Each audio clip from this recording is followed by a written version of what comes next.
فضیلت کا تقاضا۔ حضرت حسین بن علی بن ابی طالب رضی اللہ عنہ اور محمد بن حنفیہ ابن ابی طالب کے درمیان کسی بات میں اختلاف ہو گیا، اور اس اختلاف نے اس قدر طول پکڑا کہ دونوں نے آپس میں گفتگو تک چھوڑ دی، آنا جانا بند ہو گیا۔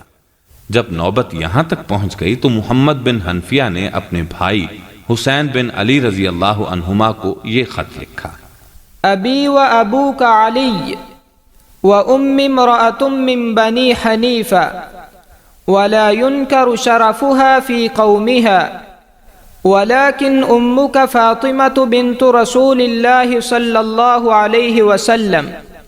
وانت احق بالفضل منی فصر الی حتى ترضانی۔ میرے اور آپ کے والد علی بن ابی طالب رضی اللہ عنہ ہیں، اور میری امی جان بنو حنیفہ کی ایک خاتون تھی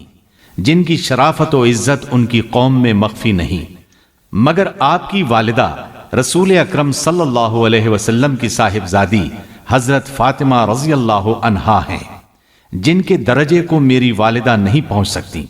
اور آپ مجھ سے افضل ہیں۔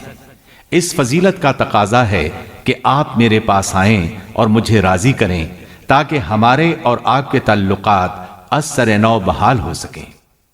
خط پڑھتے ہی حضرت حسین بن علی رضی اللہ عنہما نے اپنی چادر سنبھالی، جوتا پہنا اور اپنے بھائی محمد بن حنفیہ کے پاس پہنچ کر انہیں راضی کر لیا۔